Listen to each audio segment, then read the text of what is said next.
Olá, assombrados! Eu sou a Ana Paula e vou contar um relato para vocês neste tipo ao vivo de hoje. E aí, tudo bem? Eu espero que esteja tudo bem. Já vou pedindo para você deixar o like neste vídeo. Se gosta do canal, se curte os relatos, deixa o seu like. E também não se esqueça de fazer aquela visitinha à nossa loja virtual, a lojassombrada.com.br. Combinado? Então, beleza, bora pro relato de hoje, que é um relato longo, e pelo título eu não faço ideia do que tem aqui. A tia que soterra. Vamos ver do que se trata, não é? Deixa eu só dar uma olhadinha aqui nos... ok. Eu não sei do que pode ser, mas vamos ver, vamos descobrir juntos aqui. Olá, Ana, Matheus e assombrados, como estão? Eu já escrevi alguns relatos, dessa vez será o mais longo. Informo, todas as informações contidas aqui são 100% verídicas e os nomes estarão trocados. Digamos que o meu nome artístico nesse canal é Lucas, pois é um pseudônimo aqui que eu adotei. É um moço que nos conta, então, né? Enfim, vamos ao relato. Na minha família, infelizmente, há inúmeros casos de desequilíbrios psicológicos e indivíduos mexendo com a espiritualidade de um modo tóxico. Dessa vez, narrarei a trajetória cruel, satânica e maligna da minha tia, a qual chamarei aqui de Ellen. Talvez poderia ser Maledite, não sei, mas vamos lá, vamos ver. Ana, você pode escolher... Ah lá, acabei de falar. Você pode escolher encaixar tal história ou como Maledite ou como sobrenatural. Pode ser a mesma coisa. Pois trata-se tanto de um caso de Maledite, né, a minha tia em questão, quanto também de uma situação ritualística sobrenatural. Mas não tá aqui no Maledite, então vamos... Mas, enfim, vamos lá. Deixo claro aqui que, anteriormente, eu contei um relato onde essa parente foi rapidamente citada, pois o foco daquela narração era outro. Agora eu, de fato, descreverei todas as ações dela e sua jornada incrivelmente medonha. Ana, Matheus e assombrados, preparem-se, pois o filme de terror, baseado em fatos, começará agora. Meu Deus! Tia Ellen é minha parente por ser casada com o meu tio e padrinho Miguel, desde o ano de 2001. Apesar do matrimônio, Ellen nunca foi apaixonada por ele. Até o ano que antecedeu o casamento de ambos, Miguel sempre fez investidas a Ellen. Ele a paquerava desde o período colegial, quando ambos tinham 14 anos de idade. Contudo, ela nunca o quis, principalmente pelo fato de Miguel, na época, ser pobre. Sempre que podia, Ellen disparava as seguintes frases contra o meu tio. Eu, linda como sou, nunca me casaria com um pobretão. Eu nasci para brilhar. Se quiser me conquistar, não me mostre amor, me mostre dinheiro.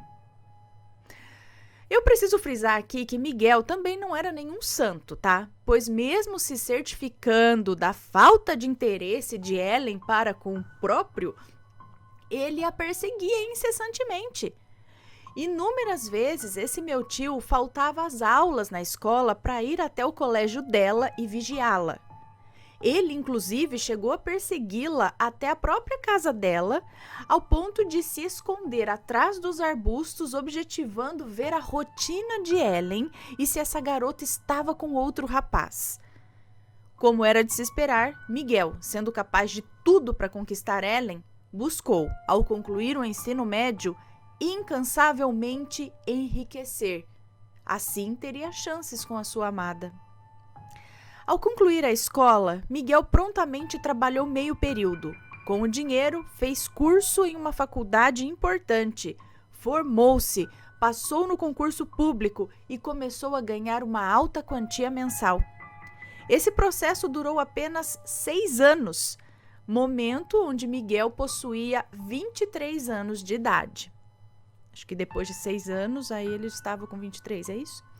Depois disso, Ellen magicamente se interessou por Miguel. Ela se demonstrou tão apaixonada que, sabendo do novo status social do meu tio, a interesseira foi capaz de sair lá do interior, local onde ela passou a morar com os pais, e voltou à cidade na qual Miguel apresentava residência ela voltou somente a fim de reconquistá-lo. E o bobo, de modo rápido, começou a namorá-la. Em menos de 2 meses, eles planejaram o casamento. Em 2001, como eu havia mencionado antes, eles se casaram. A minha família fez objeção, em especial minha mãe, que é irmã do Miguel. Entretanto, nada o impediu de firmar os laços com a tia Ellen, no civil e no religioso. Ao se casarem, Ellen passou a frequentar os eventos e as casas de todos os meus familiares. Ela conheceu desde o sogro até os cunhados, cunhadas, sobrinhos, sobrinhas. Enfim, conheceu os parentes de Miguel no geral, exceto a minha avó materna, a qual infelizmente já era falecida. Acho que era falecida. Antes de continuar, enfatizo aqui uma coisa. A minha avó materna detestava a Ellen. Não apenas por constatar que Ellen tratava-se de uma interesseira nata, como também porque, sendo sensitiva, a minha avó dizia o seguinte: essa menina é ruim, ruim de verdade. Vejo nela o próprio mal encarnado. Gente do céu, credo. Prosseguindo com a história, naquele mesmo ano, ou seja, 2001, eu, Lucas, possuía apenas 5 anos de idade. Todavia, eu, como qualquer criança, não conseguia segurar segredos. Certo dia, o casal foi à casa dos meus pais, objetivando apresentar Ellen a eles. E eu contei tudo o que os meus pais cochichavam a respeito da esposa de Miguel para a própria. Eu disse o seguinte: tia Ellen, eu te odeio. Os meus pais me falaram que você só se casou com meu tio por interesse, pois quando ele era pobre, você não o queria. Gente do céu. A minha mãe e o meu pai entraram assim em estado de choque. Tipo, ai, criança fala cada coisa, né? Eles inventam as coisas com a cabeça deles. Eles entraram em estado de choque, envergonhados, inventaram a mentira de eu possuir o hábito de distorcer as coisas. Ai, né? Qualquer coisa. Ellen e Miguel olharam com ódio e com revolta, sabe? E saíram constrangidos da minha residência. Quase tomei chineladas na minha... quase tomei chineladas da minha doce, mas raivosa mãe. Posteriormente a esse dia vergonhoso, Ellen sugeriu ao meu tio que fossem morar no interior do Rio de Janeiro, isto é, perto da família dela. Miguel aceitou e transferiu seu trabalho à filial da região de sua esposa. A minha família sabia bem o motivo. Ellen detestava todos nós, mas além disso, estando sozinha com ele, ela poderia controlá-lo e manipulá-lo. Antes da situação tomar ares macabros e sobrenaturais, eu vou contar aqui o ocorrido com Miguel e Ellen no espaço de tempo entre 2001 e 2010. Nesse período, os sinais de problema começavam a aparecer. De 2001 até o ano de 2010, Miguel, estabelecido no interior do estado, raramente mantinha contato com a minha mãe e com meu pai. Apenas soubemos através do telefone que em 2003 a Ellen engravidou dele da primeira filha, a Samara, a qual nasceu em novembro de 2004. Como a minha mãe ganhou uma nova sobrinha, insistiu bastante para eles virem nos visitar. E depois de tanto pedir, a ponto de quase implorar, o casal aceitou o convite. Demorou a ponto de Samara haver completado 2 anos de idade no momento da visita, ou seja, no final do ano de 2006. Miguel e Ellen combinaram de ficar 3 semanas na nossa casa. Como a minha família estava há 5 anos sem ver os dois, quando os receberam, minha mãe e meu pai ficaram catatônicos. O meu tio Miguel, anteriormente forte, ele tinha perdido cerca de uns 20 quilos.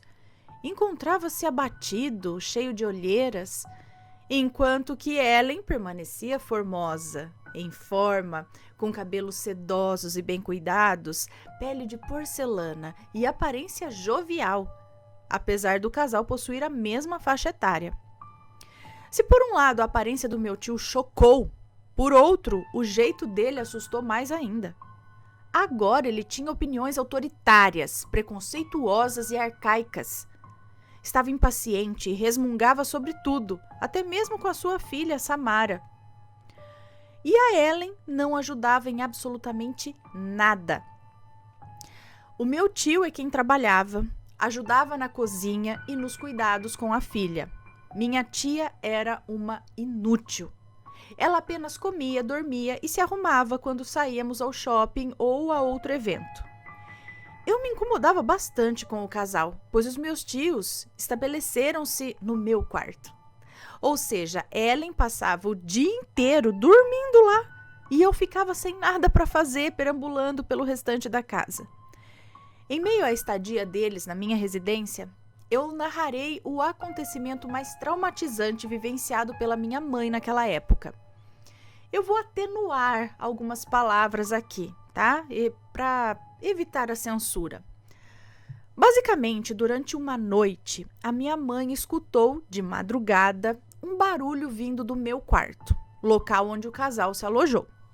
Ao abrir a porta, a fim de checar, a minha mãe presenciou uma cena ilegal. O Miguel segurava seus dois braços. Peraí, vamos ver o que eu entendo aqui. O Miguel segurava os seus dois braços, apertando aquela região de conexão da cabeça e corpo da Samara.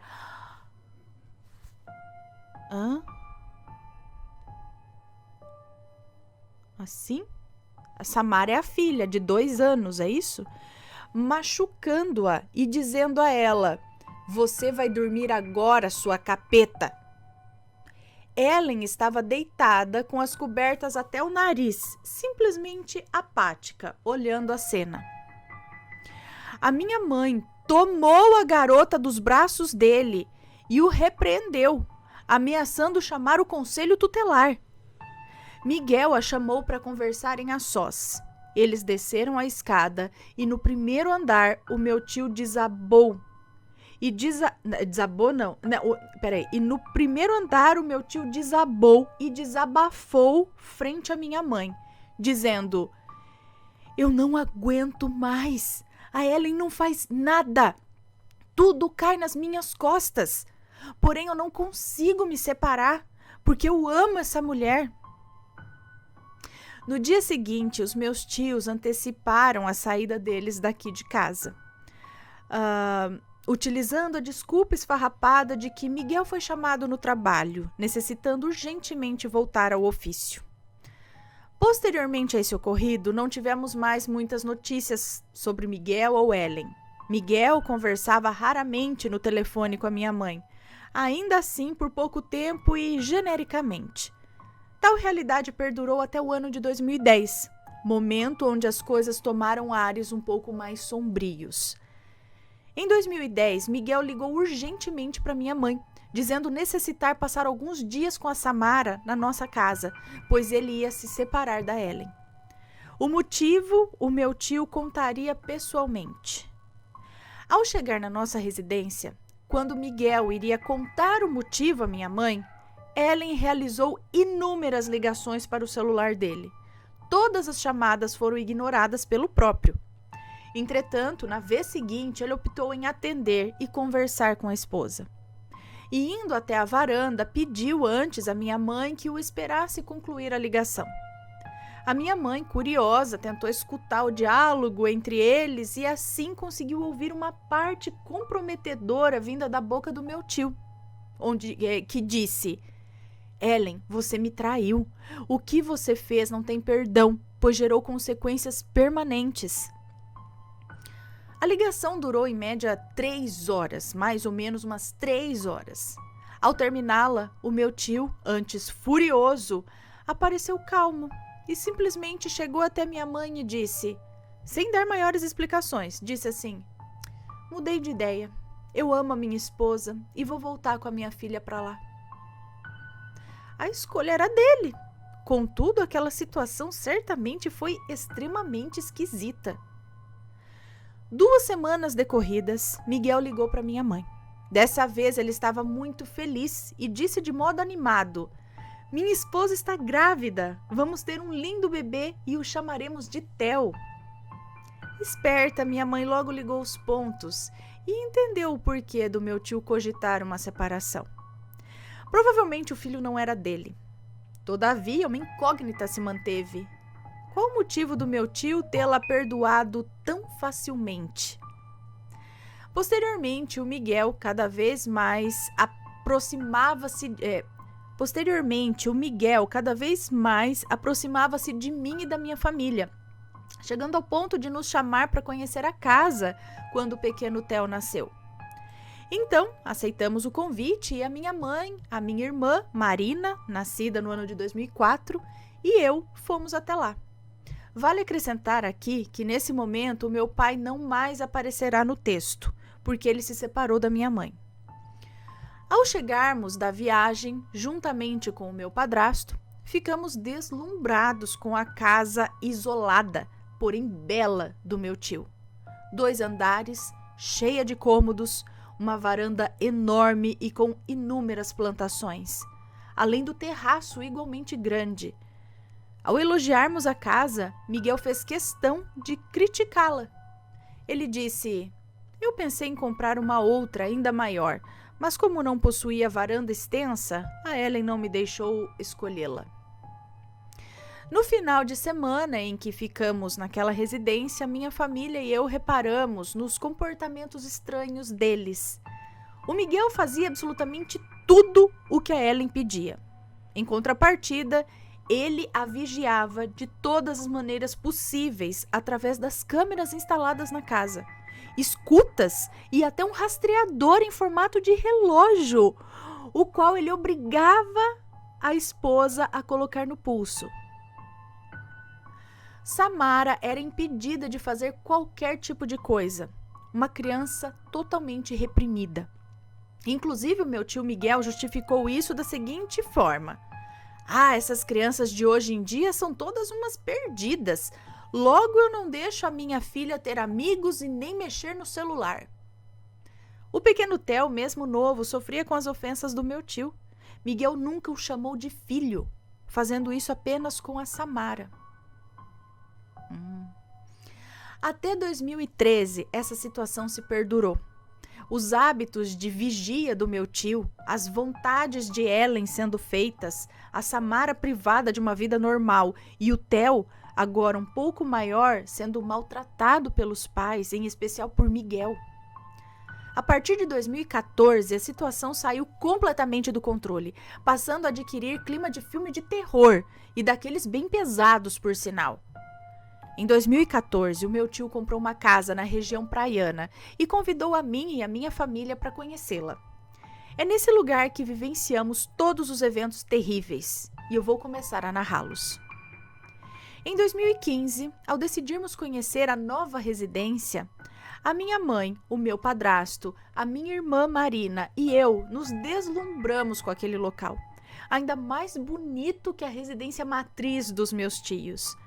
Essa casa praiana apresentava 2 andares igualmente espaçosos. No primeiro andar tinha uma varanda retangular que rodeava toda a residência com plantações, além de uma sala, cozinha, 3 banheiros e um quartinho. No andar de cima havia 2 quartos, ambos com banheiro. À esquerda, onde dormiam Samara e Theo, à direita, onde dormiam Miguel e Ellen. Novamente, Miguel reclamou, afirmando querer uma outra casa maior, apesar de Ellen não aceitar, porque a habitação sugerida pelo meu tio não tinha varanda grande. Ela gostava de uma varanda grande. E eu, aos meus 20 anos, já começava a estranhar o porquê dela fazer tanta questão. Ah lá, é a mesma coisa que eu pensei. Por que dela fazer tanta questão de uma varanda enorme? Ellen respondeu o seguinte: amo cultivar hortaliças e frutas. É uma terapia de calmaria e relaxamento. Eu acreditei na resposta. Durante nossa permanência por lá, no final de semana, novamente minha família e eu constatamos alguns pontos conflitantes. Miguel colocou câmeras e escutas também nessa casa, continuando com seu hábito de vigiar Ellen, que por sua vez não fazia nada. Ela apenas, literalmente, comia, dormia e se arrumava quando saíamos. Samara não podia mexer no celular e adquiriu gostos bem infantilizados, pois os seus pais mantinham a ordem de não permitirem o contato da filha com as demais pessoas da idade dela. E o Theo, agora um pouco maior, constantemente sofria maus tratos dos pais, em especial pelo meu tio, o qual, além de brigar com ele por qualquer motivo, ainda fazia questão de mostrar a distinção de tratamento entre os filhos. Miguel chamava Samara de filha e Theo era chamado de moleque. À noite, jantamos pizza e terminamos as refeições. Miguel, Ellen, Samara e Theo foram dormir no quarto do Miguel, que gentilmente cedeu o quarto dos filhos para minha mãe, meu padrasto, minha irmã e a minha irmã dormirem durante a estadia. Eu optei pelo quartinho do primeiro andar. A minha mãe e o meu padrasto também foram dormir, ou seja, todos descansavam, exceto a Marina e eu, a qual conversou comigo até certo horário. Todavia, eu fui pouco tempo depois ao quartinho objetivando dormir, e a minha irmã decidiu passar um tempinho a mais na varanda, sentando-se numa cadeira. Marina sentiu como se algo tivesse olhando para ela. E pensando se tratar de algum parente, ela levantou-se a fim de checar qual familiar era durante aquele horário da noite. Ao observar, Marina notou a pior coisa já vista por ela. Havia ali uma criatura enorme, escura, com chifres, patas e mãos peludas viradas para trás. Esse ser possuía cabelos emaranhados até o ombro, uma boca aberta e com dentes afiados, além de um olhar vazio e todo branco. Marina, introvertida, apenas correu em direção ao quarto, chorando, e deitou-se com a mãe e o padrasto, tentando se esquecer daquilo.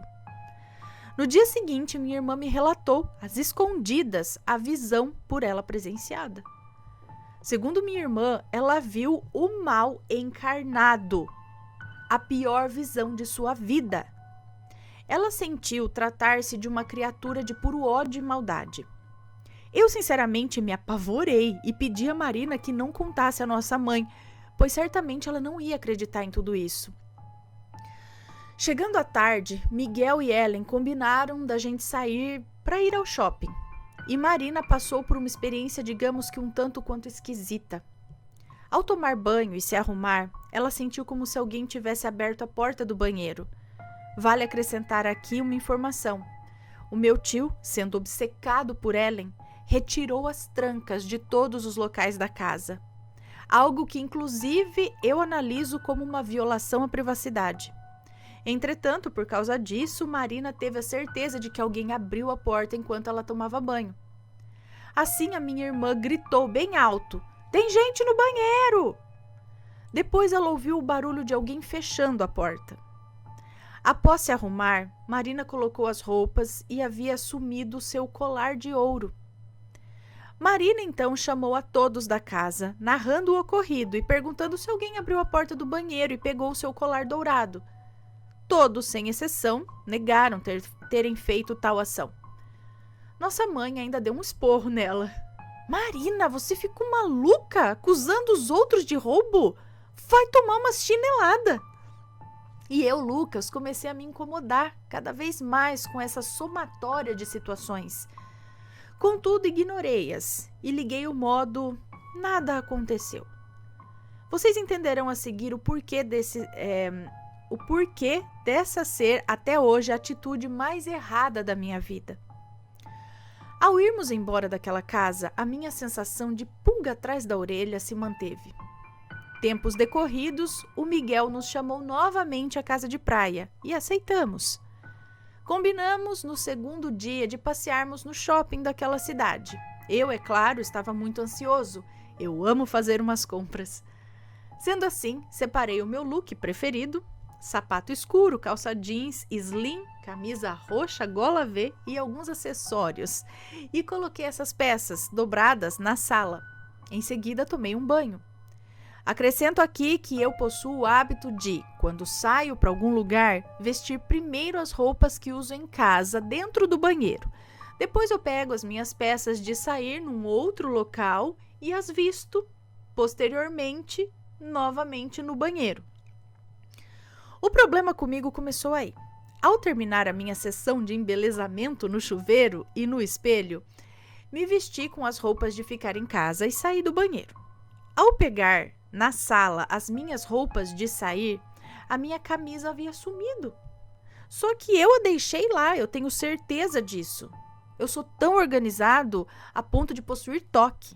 Nunca perdi nada na minha vida. Isso desde quando atingi a maioridade. Eu precisei usar uma outra camisa e posteriormente reuni a todos da família antes de irmos ao shopping, questionando se alguém havia pego a minha blusa. Recebi uma negativa dos familiares e minha mãe novamente repreendeu um filho. Lucas, você tá igual sua irmã, acusando os outros de roubo? Vou deixar os dois de castigo. As minhas dúvidas só aumentaram. Sequer consegui curtir o shopping. Primeiro, perdi a minha blusa favorita. Segundo, me questionei. Por que estavam sumindo os meus objetos e os da minha irmã? Enfim, ao acabar os dias de nossa estadia por lá, já voltando de carro, eu afirmei à minha mãe: eu nunca mais ponho os pés naquela casa. Eu tenho certeza de que roubaram a mim e a minha irmã. Minha mãe contestou: Lucas, por que os seus tios, ricos como são, roubariam coisas as quais eles poderiam facilmente comprar? E eu, claro, não possuía uma resposta frente ao questionamento. Novamente, Miguel chamou o meu padrasto. Minha mãe, Marina e eu, para irmos àquela casa de praia. Dessa vez eu não aceitei. De modo que apenas Marina, minha mãe e meu padrasto viajaram rumo ao palácio macabro do meu tio. Passei 3 dias sozinho, mas feliz em casa. Ela pode não ser enorme, porém eu sou feliz na minha casa. Assisti um filme, vi pela primeira vez um relato do Canal Assombrado sobre uma boneca amiguinha e saí com um primo. Quando minha mãe e irmã chegaram da viagem, a minha mãe me falou: Lucas, você estava certo o tempo inteiro. A minha pulseira favorita sumiu naquela casa enquanto eu me banhava. Agora eu tinha certeza de que alguém estava roubando as peças, minhas e as da minha mãe e da minha irmã, apesar de desconhecer o motivo daquilo tudo. Tudo isso, Ana, Mateus e assombrados, aconteceu durante o ano de 2016. Depois disso, minha mãe e Marina continuaram indo àquela casa, mas sempre com ressalvas e cautela. Eu nunca mais fui para aquela residência e somente conseguimos desvendar o mistério dos objetos perdidos em janeiro de 2020. Preparem-se, pois o desfecho dessa história é macabro. Em janeiro de 2020, havia a festa de uma prima minha para ocorrer em um salão localizado perto da cidade onde moro. Desse modo, Miguel e Ellen quiseram passar o final de semana na nossa casa, objetivando dormir por aqui e conseguir ir ao salão de festas. Dormir aqui e conseguir ir ao salão de festas do aniversário. Isso. Apesar da minha resistência, a minha mãe permitiu a vinda deles. Como a festa só ocorreria no sábado e eles chegaram numa sexta-feira, Ellen ficou a noite inteira conversando com a minha mãe e comigo, enquanto Marina, Miguel, Samara e Theo dormiam.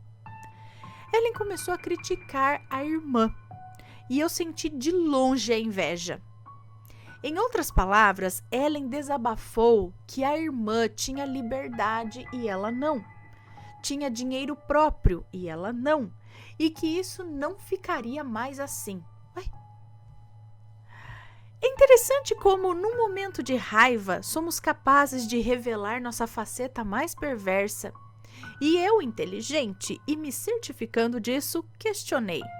Por que isso não ficará assim, tia? Ellen me respondeu.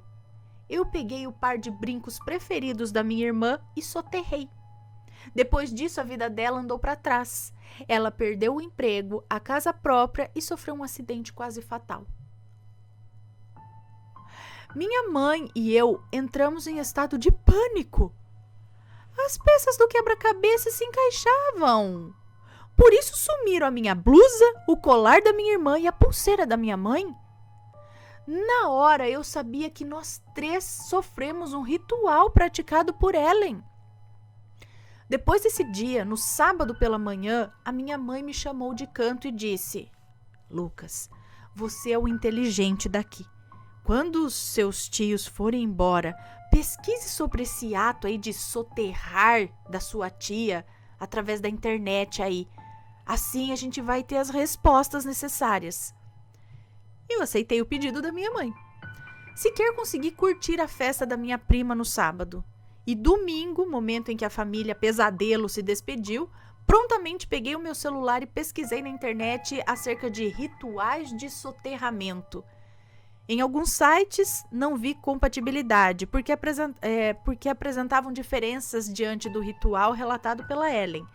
Contudo, ao checar um em específico, ele batia exatamente com as características apontadas pela minha terrível tia.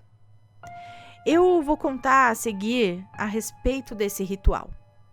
Basicamente, o ritual é executado a serviço de uma entidade demoníaca, cujas características físicas batem exatamente com a entidade horrorosa vista pela minha irmã Marina.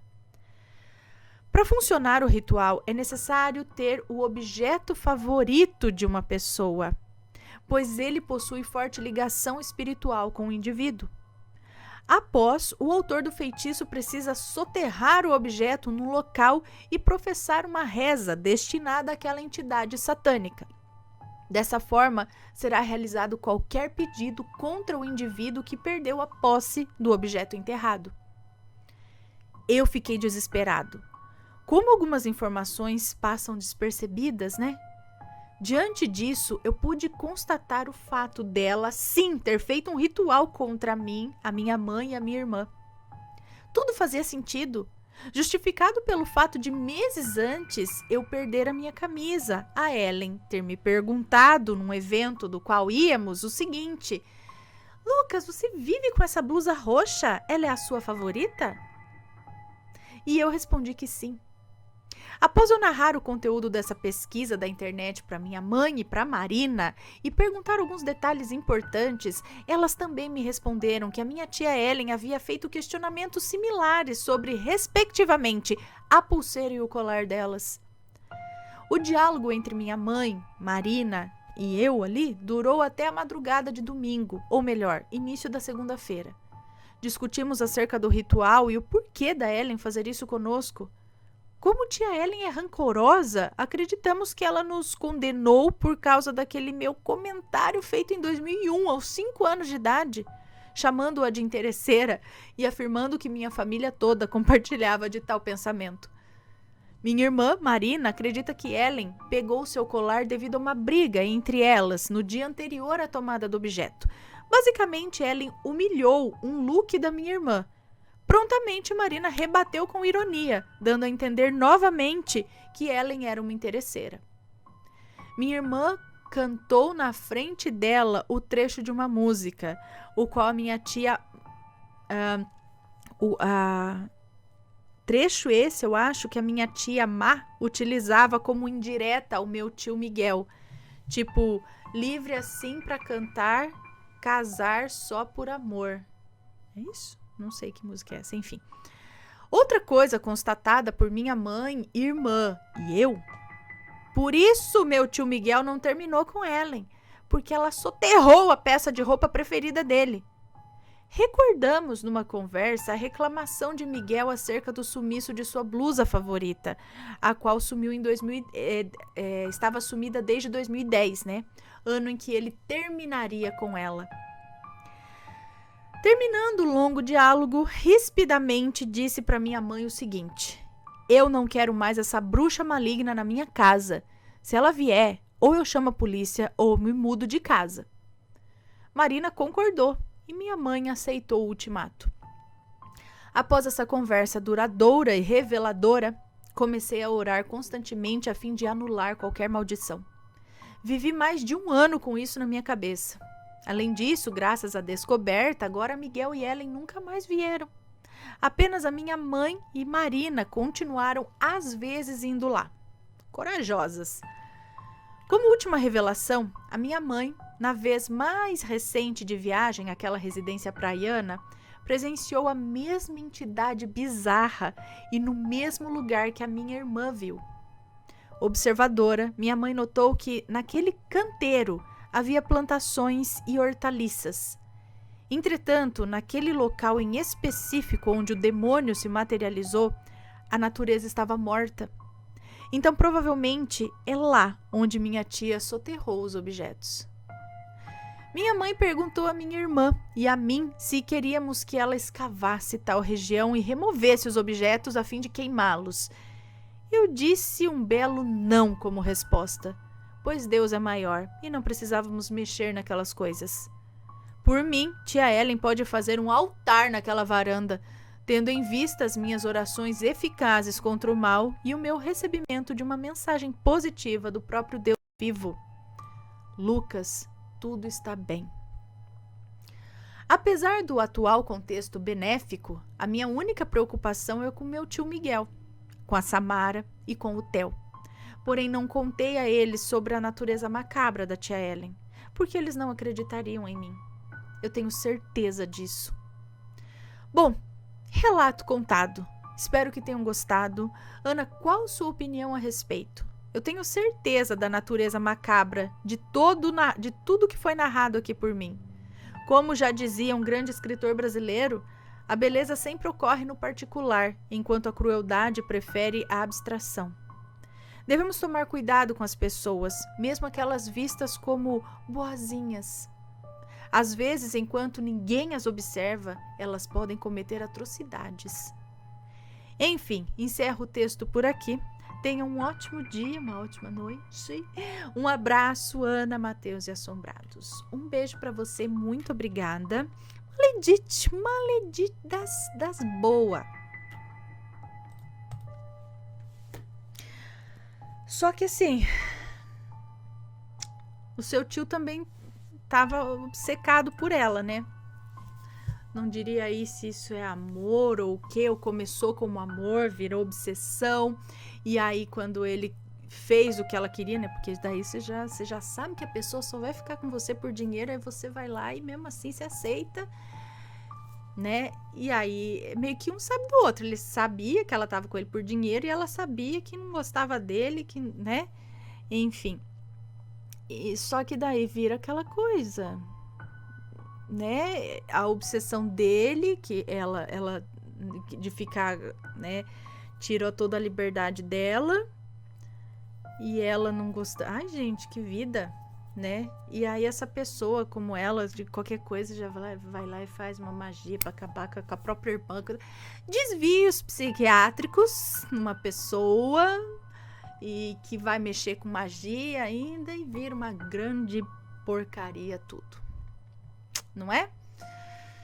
É triste, mas assim são maledites e, né? E aí entra ali sei lá, se ele sofreu amarração também, o que deve ter acontecido, e a hora que ele tenta acordar, ela faz alguma coisa para ficar se aproveitando do dinheiro ou do não sei o que. Ai, sei lá, gente. Mas então significa que ela pega, faz esse ritual. E tem um demônio, porque ela fica na varanda lá, o demônio, onde ela soterra as coisas lá num vaso, deve ser.